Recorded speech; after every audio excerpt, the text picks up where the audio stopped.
Hello friends, welcome to the channel eLocal Writer. I hope all of you are doing very well. Friends पिछले tutorial में मैंने starting में ये बोला था कि हमें अपनी लाइफ से कभी भी अपनी लाइफ से हमें होप्स को नहीं छोड़ना चाहिए. In my opinion, if a person is alive then he is hopes, और if he has hopes then he is alive. अगर किसी पर्सन के अंदर कुछ उम्मीदें हैं for the achievements to achieve anything in the life, then he is alive. So इसी positive thought के साथ हम आज का ट्यूटोरियल स्टार्ट करते हैं. आज का जो हमारा ट्यूटोरियल है वो बेस्ड है for the UGC net paper first.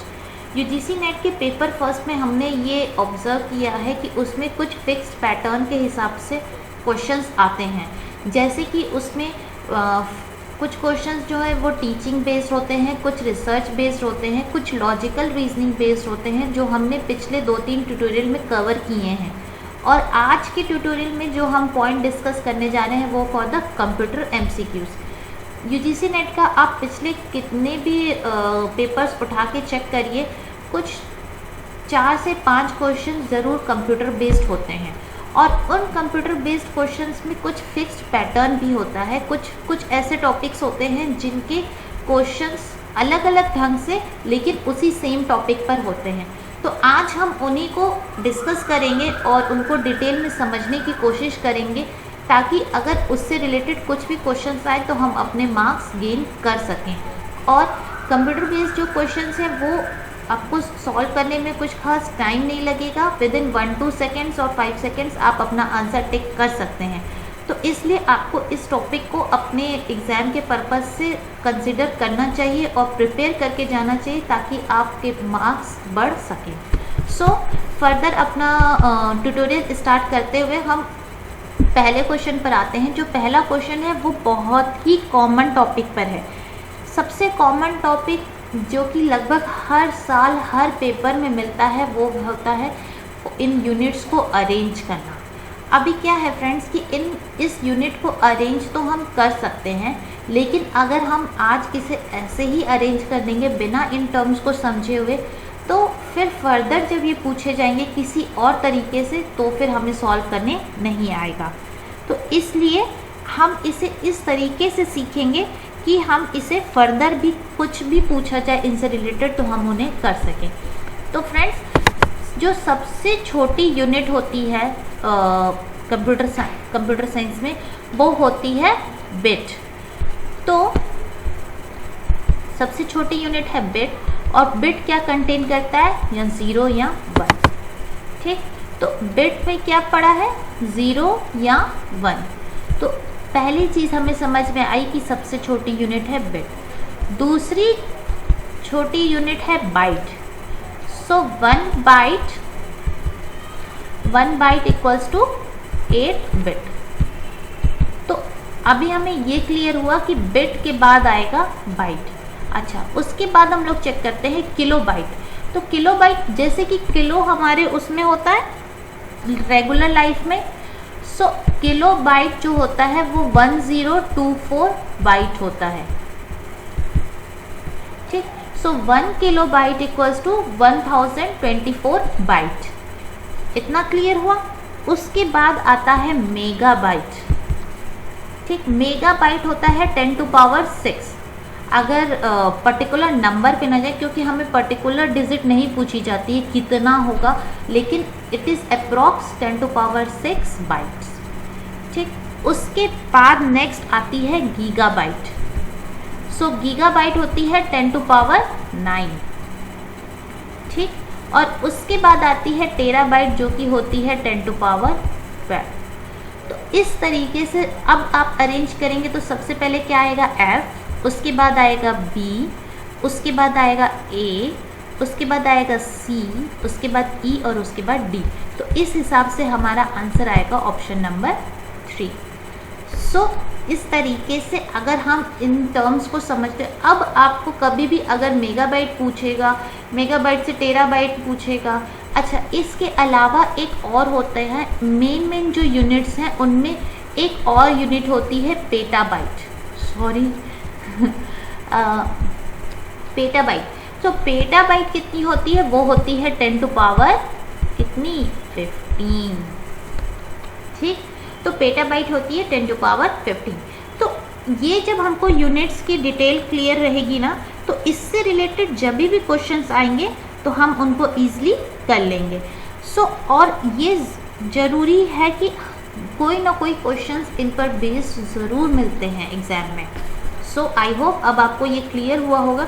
अगर आपको कुछ कन्फ्यूज़न है या कुछ नहीं समझ में आ रहा या कुछ प्रॉब्लम लग रही, तो आप हमारे कमेंट सेक्शन पर लिख के बताइए, वीडियो के कमेंट सेक्शन पे, और हम आपको पूरा कोशिश करेंगे आपके कंसेप्ट को क्लियर करने की। फ्रेंड्स, अब हम जाते हैं नेक्स्ट क्वेश्चन पे। नेक्स्ट क्वेश्चन जो है वो भी बहुत इम्पॉर्टेंट क्वेश्चन है, क्योंकि ये टॉपिक से भी क्वेश्चंस जरूर जरूर जरूर मिलते हैं पेपर में, और ये है अबाउट द मेमोरी स्ट्रक्चर। यहाँ पर पूछा ये गया है मेमोरी से रिलेटेड कि with regard to computer memory which of the following statement is या ट्रू। कौन सा स्टेटमेंट ट्रू है? फ्रेंड्स, कौन सा स्टेटमेंट ट्रू है ये तो मैं आपको ऐसे ही बता दूंगी अभी, लेकिन क्या ये आपको काम आ जाएगी, या अगर सेम क्वेश्चन तो रिपीट होने वाला नहीं है, तो इसलिए मैं थोड़ा आपको डिटेल में बताती हूँ। तो मेमोरी, कंप्यूटर मेमोरी क्या है, वो दो पार्ट में डिवाइडेड होती है बेसिकली। कौन कौन सा? एक होती है प्राइमरी मेमोरी और एक होती है सेकेंडरी मेमोरी। अब सेकेंडरी मेमोरी और प्राइमरी मेमोरी क्या है? प्राइमरी मेमोरी वो है जो कंप्यूटर के अंदर मिलती है। ठीक है, कंप्यूटर के अंदर कई तरीके की मेमोरी होती है, लेकिन उनको अगर एक रफली ओवरऑल बोला जाए तो उनको कहेंगे प्राइमरी मेमोरी। सेकेंडरी मेमोरी वो जो हम बाहर से अटैच कर रहे हैं, जैसे कि पेन ड्राइव, जैसे कि हार्ड डिस्क, जैसे कि CD रोम, तो DVD, तो ये सब चीज़ें जो हम बाहर से लगा रहे हैं ना, वो हो गई सेकेंडरी, और जो कंप्यूटर सिस्टम में ऑलरेडी है वो हो गई प्राइमरी। ठीक, प्राइमरी मेमोरी कॉस्टली होती है in comparison to secondary memory. इस चीज़ को हमेशा याद रखिएगा कि सेकेंडरी चीप होती है और प्राइमरी कॉस्टली होती है। अच्छा, अब क्या है कि प्राइमरी के भी कई टाइप्स होते हैं। वैसे तो बेसिकली अगर देखी जाए तो एक होती है रोम और एक होती है रैम। ठीक, तो एक है रोम और एक है रैम, लेकिन एक और होती है कैश मेमोरी, CACHE, कैश, पैसे वाला कैश नहीं है यहाँ पे। ठीक है,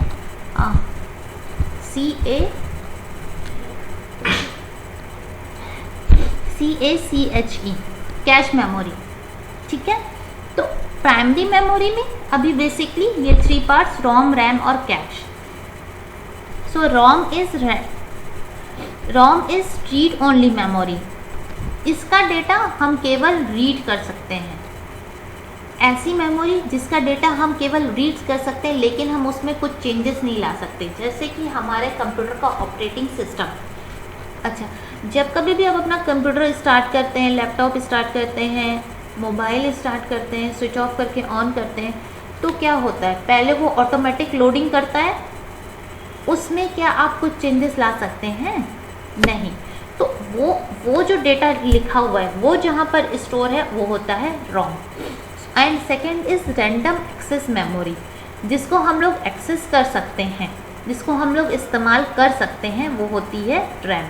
और थर्ड जो मैंने कैश मेमोरी बताया, वो इन दोनों से ही अलग है। वो मेमोरी का हम लोग यूज़ तब करते हैं जब हमको डेटा को स्पीडली एक्सेस करना रहता है, जल्दी जल्दी इस्तेमाल करना रहता है, तब हम लोग कैश मेमोरी का यूज़ करते हैं। कैश मेमोरी क्या होती है? बहुत छोटा सा स्पेस होता है, बहुत छोटी सी मेमोरी होती है, जहाँ पर कि जो डेटा हमको तुरंत चाहिए, जैसे कि अगर हम कोई बुक पढ़ रहे हैं, ठीक, तो हमें क्या तुरंत नेक्स्ट पेज चाहेगा ना।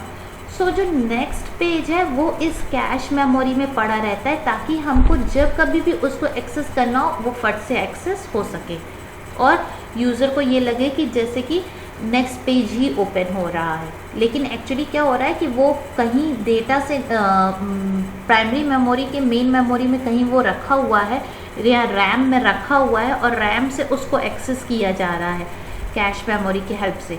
लेकिन यूज़र को ऐसा लगेगा कि ये केवल यहीं पर डेटा है और हम इसको केवल रीड करते जा रहे हैं, बट वहाँ पर उस समय केवल जो प्रेजेंट पेज ओपन है उसके बाद का नेक्स्ट पेज ही है, बाकी पूरा डेटा पीछे रैम में रखा रहता है। ठीक, तो इस तरीके से प्राइमरी मेमोरी होती है। अच्छा, सेकेंडरी मेमोरी तो हमने आपको बताया कि जैसे CD रोम हो गई, पेन ड्राइव हो गई, DVD हो गई, ये सारी चीज़ें जो है वो सेकेंडरी मेमोरी में आती हैं। अच्छा, रोम और रैम में एक डिफरेंस ये है कि रोम का डेटा कभी नहीं जाता, मतलब अपने आप पावर लॉस होने पर कभी नहीं जाएगा। जैसे कि देखिए, अगर लाइट कट जाती है बाई चांस, तो क्या आपका ये सिस्टम बंद हो जाएगा, लेकिन जब आप फिर से स्टार्ट करेंगे तो सारा डेटा मिलेगा ना, ठीक। लेकिन जो डेटा रैम में रहता है ना, वो पावर शटडाउन होने पर चला जाता है, ठीक। तो वोलाटाइल का मतलब यही होता है। वोलाटाइल का मतलब जो पावर कट आउट होने पर चला जाए वो होता है volatile. So RAM is a volatile memory. तो यहाँ पर हमारा हो गया ऑप्शन नंबर 2। सेकेंडरी मेमोरी का भी डेटा नहीं जाता। आपकी पेन ड्राइव में जो डेटा पड़ा है वो क्या लाइट कट होने पर चला जाएगा? ऑब्वियस है नहीं जाएगा। तो यहाँ पर क्या हुआ कि ऑप्शन नंबर 2 यानी कि रैम का डेटा वोलाटाइल मेमोरी होता है। RAM is a volatile memory और उसका डेटा चला जाता है। तो अभी देखिए, आपको अब मेमोरी स्ट्रक्चर के बारे में कुछ आइडिया लगा। अब क्या होगा कि इनसे रिलेटेड जब भी क्वेश्चंस आएंगे ना, तो आपको थोड़ा थोड़ा कंसेप्ट क्लियर होगा, तो आप चीज़ों को ईजिली कर ले जाएंगे। अगर मैं केवल रोम रैम ही बता देती, यहाँ पर ऑप्शन ही बता देती, तो आपको ये कॉन्सेप्ट क्लियर नहीं होता। अभी रोम के भी और पार्ट्स होते हैं, रैम के भी और पार्ट्स होते हैं, लेकिन उतना डिटेल में अभी जाने का उतना नीड नहीं है। जैसे रैम का होता है SRAM और DRAM, यहाँ पर होगा SRAM और एक होता है DRAM, स्टैटिक रैम और डायनामिक रैम, ठीक है। और रोम के भी तो बहुत पार्ट्स होते हैं। रोम का EEPROM, PROM, EEPROM, programmable read only memory. PROM होता है programmable read only memory. EEPROM होता है erasable programmable read only memory. EROM होता है, ठीक है, EEPROM erasable programmable read only memory. और EEPROM डबल E लगा के PROM। तो इतना ना डिटेल में पूछता नहीं है, और अगर कुछ पूछ भी लेगा तो ज़्यादा से ज़्यादा फुल फॉर्म पूछ लेते हैं। तो EEPROM क्या होता है? EEPROM होता है electronically erasable programmable read only memory. तो इस टाइप से इनके टाइप्स होते हैं। अच्छा, इलेक्ट्रिकली इरेजेबल मतलब कि लेज़र इरेज नहीं हो सकता। हमने अभी बोला कि रोम की वैल्यू, रोम में जो डेटा पड़ा है वो इरेज नहीं हो सकता, लेकिन उसको अल्ट्रावायलेट लाइट दे करके इरेज किया जाता है, तो वो होता है electrically erasable programmable read only memory, ठीक है। तो आई होप आपको ये कुछ चीज़ें क्लियर हुई होंगी। इतनी डिटेल इस लेवल के एग्ज़ाम के लिए सफिशिएंट है, ठीक। अब देखिए, फिर से आ गया आपके पास कैश मेमोरी रैम। अब क्या बोल रहा है कि यहाँ पर आपको अरेंज करना है from highest to lowest speed. किसकी स्पीड कितनी अच्छी होती है इसके बेसिस पर। सो देखिए, इसमें क्या होता है, इसमें आएगा ऑप्शन नंबर 3। क्यों? क्योंकि सबसे ज़्यादा स्पीड होती है CPU रजिस्टर्स की। रजिस्टर्स का काम ही यही होता है to switch between the 2 different OS के डिफरेंट एप्लीकेशंस के बीच में फटाफट स्विच करके डिफरेंट अर्थमेटिक ऑपरेशंस को परफॉर्म करना। जैसे कि हमने ऐड करने का इंस्ट्रक्शन दे दिया, हमने डिलीट करने का इंस्ट्रक्शन दे दिया, तो उन इंस्ट्रक्शंस को फटाफट परफॉर्म करने का काम कौन करता है? CPU में रजिस्टर्स, ठीक। तो इंस्ट्रक्शंस को फॉलो करके और उनको सबसे ज़्यादा स्पीड में एक्सेस करने का काम होता है रजिस्टर्स का।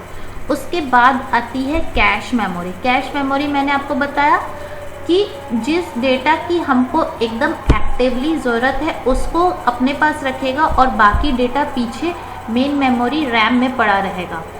तो उसको एक्सेस करना और उसको फटाक से यूज़ करने का काम होता है with the help of cache memory. Cache memory की साइज़ बहुत छोटी होती है, रजिस्टर्स की भी साइज़ बहुत छोटी होती है, लेकिन इनका काम करने की स्पीड सबसे ज़्यादा तेज होती है। उसके बाद आ गई मेन मेमोरी। मेन मेमोरी में स्पेस तो अच्छा होता है लेकिन उसकी स्पीड कैश के कंपैरिजन में कम होती है। और सबसे लास्ट में आते हैं सेकेंडरी स्टोरेज, जो हमारे पेन ड्राइव या हमारा डेटा है, सॉरी हमारा हार्ड डिस्क है या जो भी CD रोम्स है। तो लास्ट आती है सेकेंडरी स्टोरेज, यानी कि सबसे कम स्पीड जो है वो सेकेंडरी स्टोरेज की होती है। सेकेंडरी स्टोरेज से जो डेटा एक्सेस करने की स्पीड है वो सबसे लोएस्ट होती है। ठीक है, तो CPU रजिस्टर्स क्या करते हैं? CPU रजिस्टर्स है पर्टिकुलर इंस्ट्रक्शंस, कोई भी arithmetic instruction, delete operation, move operation perform करना है तो हम करेंगे with the help of registers.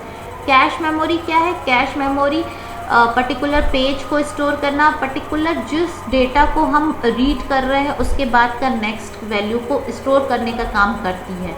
Main memory जो कि कंप्यूटर के अंदर है, जो कि वोलाटाइल है, लाइट जाने पर लॉस हो जाएगा जिसका डेटा, और इसमें स्पेस ज़्यादा रहता है और ये कॉस्टली होती है in comparison to secondary storage. ये सारे पॉइंट्स आप नोट कर लीजिए क्योंकि इन्हीं पर फिर बेस्ड कुछ और क्वेश्चन पूछ लेंगे। ठीक, और उसके बाद है सबसे लास्ट में सेकेंडरी स्टोरेज। ये क्वेश्चन तो सिंपल सा है, DVD का फुल फॉर्म पूछ रहे हैं इसमें। सो DVD का फुल फॉर्म होता है digital vector disc. Yes, digital vector disc. So इसमें तो कोई एक्सप्लेनेशन है नहीं। सो इसका आपको यही याद रखना पड़ेगा कि DVD का फुल फॉर्म यही होता है। अच्छा, फुल फॉर्म ऑफ OSI, ये तो फुल फॉर्म के क्वेश्चंस चल रहे हैं। तो full form of OSI is open system interconnect. OSI क्या होता है, क्या आपको कुछ आइडिया है? मैं बताती हूँ। OSI है ओपन सिस्टम इंटरकनेक्ट। एक्चुअली क्या है कि एक सिस्टम और दूसरे सिस्टम के बीच में किस तरीके से इंटरनेट कनेक्शन होता है, एक राउटर से किस तरीके से इंटरनेट कनेक्शन होता है हमारे सिस्टम में, हमारे सिस्टम से किस तरीके से इंटरनेट कनेक्शन होता है मोबाइल में। तो इंटरनेट इनमें किस तरीके से वर्क करते हैं, उनके वर्क करने के लिए कुछ प्रोटोकॉल्स यूज़ होते हैं, कुछ मेथड्स यूज़ होते हैं। उसके लिए क्या होती है, अलग अलग लेयर्स होती हैं।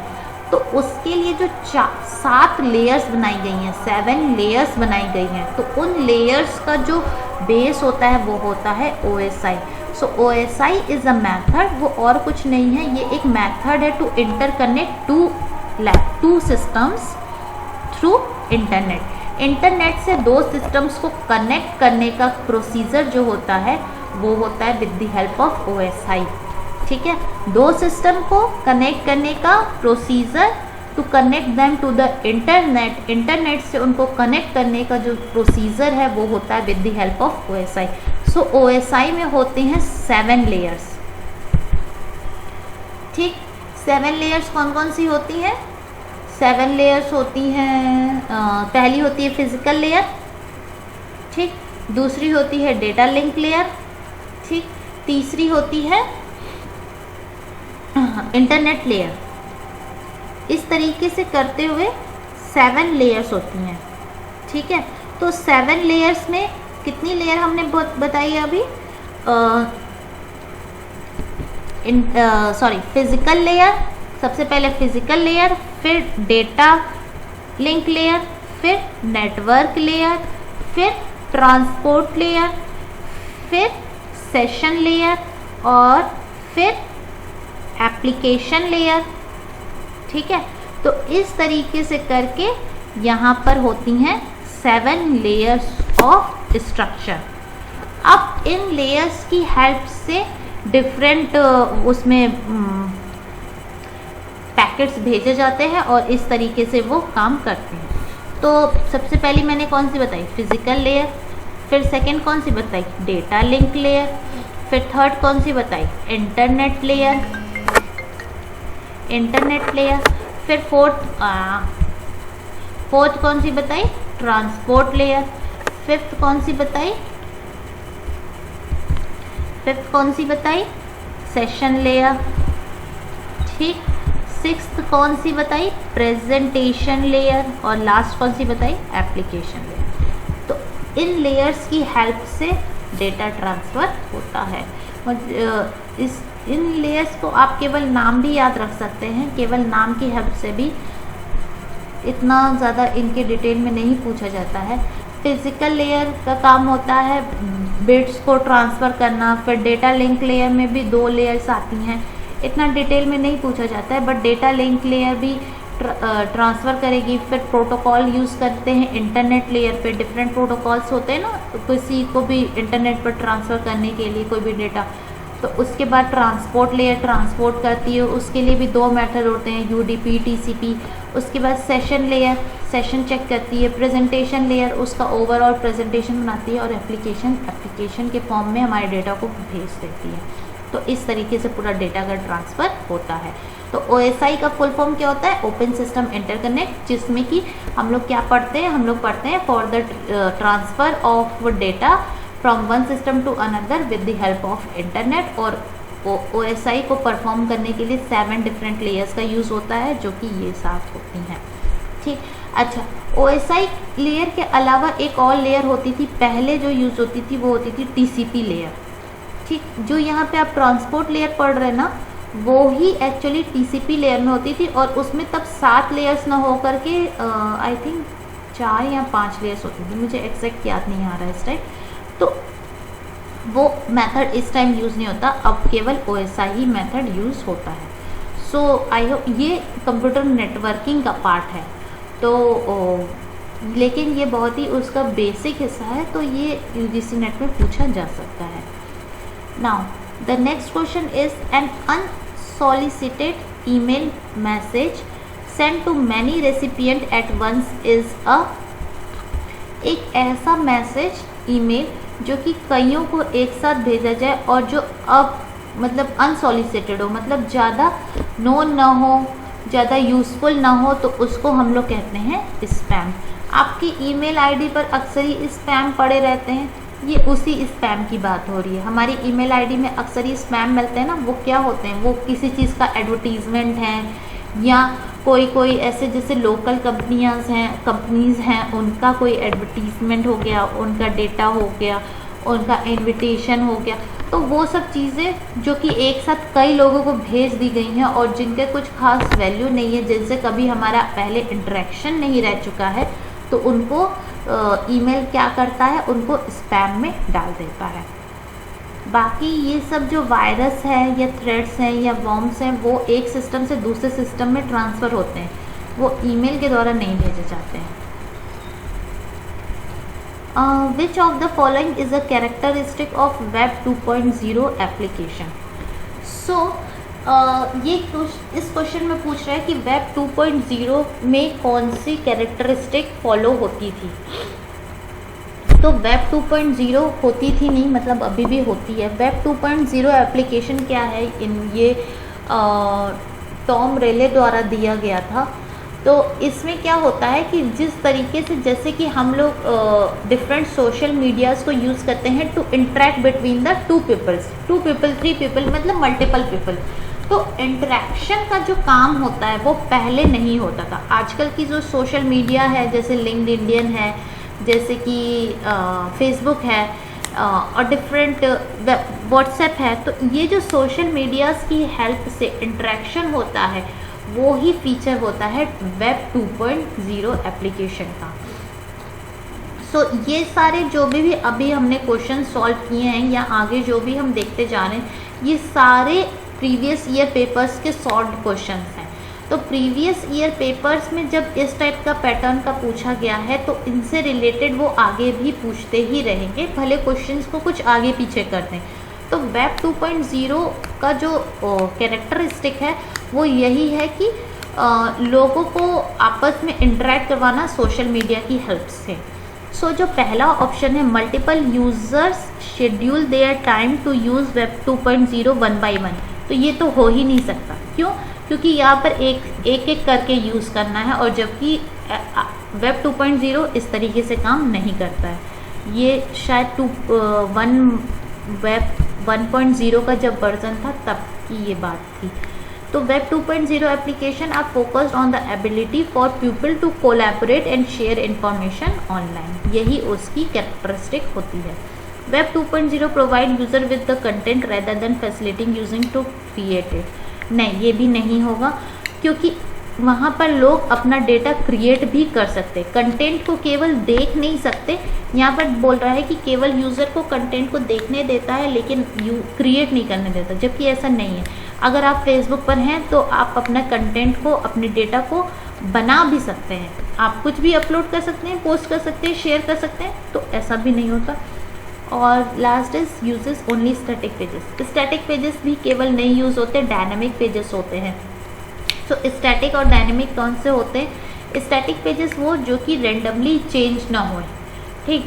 तो अगर आपने कुछ पोस्ट किया तो वो तुरंत ही चेंज नहीं होएगा और उसको टाइम लगेगा। और डायनेमिक पेज क्या है कि जैसे ही हम अपना कुछ आंसर डाल रहे हैं, पोस्ट डाल रहे हैं, तो तुरंत पेज चेंज हो जाए। तो ये भी ऑप्शन करेक्ट नहीं है, सॉरी। और यहाँ पर केवल स्टैटिक पेज नहीं, 2.0 में डायनामिक पेजेस का यूज़ होता है। अगर यहाँ पर डायनामिक बोलता ना तो फिर ये ऑप्शन करेक्ट होता। तो यानी कि हमारे पास केवल ऑप्शन नंबर 2 मिला कि web 2.0 are focused on the ability for people to collaborate and share information online. People एक दूसरे के साथ मिले और अपने डेटा को शेयर करें एक दूसरे के साथ ऑनलाइन, ठीक। नेक्स्ट क्वेश्चन जो है ये वाला, ये बेस्ड है डेसिमल नंबर पे। तो इसमें बोल रहा है कि अगर 48 का डेसिमल इक्विवेलेंट इतना है तो binary equivalent for the decimal number is कितना होगा? 51 का, ठीक है ना। तो आपको अगर बाइनरी नंबर और डेसिमल नंबर का आइडिया नहीं है तो मैं आपको बताती हूँ कि बाइनरी नंबर वो नंबर होते हैं जो कि केवल 1 और 0 के फॉर्मेट में होते हैं, और डेसिमल नंबर वो होते हैं जो कि 0 से लेकर के 9 तक होते हैं, ठीक। तो डेसिमल नंबर में आएंगी केवल 10 डिजिट 0 से 9, और बाइनरी में आएंगे 2 डिजिट 1 और 0। अब अगर 48 है तो उसको अगर बाइनरी में इस तरीके से लिखा जा रहा है तो 51 को किस तरीके से लिखा जाएगा? सो फ्रेंड्स, इसको सॉल्व करने का बहुत ही ईजी मेथड होता है। पहले तो मैं आपको ये बताती हूँ कि यहाँ पर जो नंबर सिस्टम है ना वो 4 पार्ट में है। 2 तो आपने जान लिए, एक है बाइनरी एक है बाइनरी और एक है decimal. So the third one is octal and the fourth one is hexadecimal, ठीक है। तो बाइनरी में नंबर कितने? 2, ठीक। डेसिमल में नंबर कितने? 9, और इसका बेस क्या होगा? 10, ठीक। ऑक्टल में 8 और इसका बेस होगा 8, और इसी तरीके से हेक्साडेसिमल में बेस होगा 16 और नंबर आएंगे 15, ठीक है। तो इस तरीके से इनको ये 4 नंबर सिस्टम होते हैं, इसमें नंबर आते हैं 10। अच्छा, ये 4 नंबर सिस्टम हैं। अब इन चारों नंबर सिस्टमों को हम लोगों को एक दूसरे में कन्वर्ट करना रहता है। तो इसके लिए जैसे देखिए अभी इस क्वेश्चन में क्या पूछा है कि बाइनरी नंबर है ये, डेसिमल नंबर है ये, इसको हमको कन्वर्ट करना है बाइनरी इक्विवेलेंट में। तो हम यहाँ पे क्या करेंगे, इसको हम 2 से डिवाइड देना चालू करेंगे। जब भी डेसिमल नंबर को हमको कन्वर्ट करना रहेगा बाइनरी नंबर में तो हम 2 से डिवाइड देंगे। तो 2 से अगर हम 51 को डिवाइड देंगे तो 25 आएगा क्वोशेंट में और रिमाइंडर हो जाएगा 1, ठीक। इसको यहाँ लेफ्ट साइड में लिख देंगे। फिर से इसको 2 से डिवाइड देंगे और यहाँ पर आ जाएगा 1 और 2, यानी यहाँ पर आ गया 12, और फिर से रिमाइंडर 1 आ जाएगा, ठीक। फिर से हम अगर इसको 2 से डिवाइड देते हैं तो यहाँ पर आएगा 6 और रिमाइंडर आएगा 0, ठीक है। अच्छा, फिर से हम जब तक नंबर ख़त्म नहीं हो जाता या 2 से छोटा नहीं हो जाता तब तक हम डिवाइड देते रहेंगे। 2 से हम इसको डिवाइड देंगे तो नंबर आएगा 3 और यहाँ पर आएगा फिर से 0, क्योंकि 2 3 6। फिर से जब हम 2 से इसको डिवाइड देंगे तो यहाँ पर बच जाएगा 2 1 जा 2, 1 बच गया, और यहाँ पर भी रिमाइंडर हो गया 1, क्योंकि यहाँ पर था 3, ठीक। ठीक, अब हमारा आंसर क्या आएगा? आंसर आएगा यहाँ से लेकर के उल्टा हम लोग लिखेंगे नंबर को। तो पहले आया एक 1, फिर आया एक 1, फिर आया 00, फिर आया 11। तो यानी कि हमारा आंसर आया ऑप्शन नंबर 1। ठीक, तो इस तरीके से हम करते हैं डेसिमल नंबर को बाइनरी नंबर में कन्वर्ट। अच्छा, अगर आ गया आपको क्वेश्चन में कि अब आप बाइनरी नंबर को डेसिमल नंबर में बदलिए, तो आप क्या करेंगे? ठीक, तो आप करेंगे एक काम कि मेरा कर्सर कहाँ गया? हाँ, जो भी नंबर है ना उसके ऊपर पीछे से एक एक नंबरिंग देंगे, 0 से स्टार्ट करते हुए 0 1 2 3 4 5। ठीक, पीछे से नंबरिंग करते हुए इनको नंबर दे दिया। अब देखिए, ये 1 वाला को लिखेंगे 2 के पावर 5 प्लस 2 की पावर 4, जो भी हमने ऊपर नंबर दिया है वो ही 2 के पावर में जाएगा, प्लस 0 वाले का तो 0 इंटू 2 की पावर 3 तो 0 हो जाएगा, ये भी 0 रहेगा, 0 वाले को नहीं लिखना है। और यहाँ पर हो जाएगा 2 की पावर 1 प्लस 1 पे 2 की पावर 0 है, तो 2 की पावर 0 की वैल्यू, किसी की भी पावर अगर 0 है तो उसकी वैल्यू कितनी होगी? 1।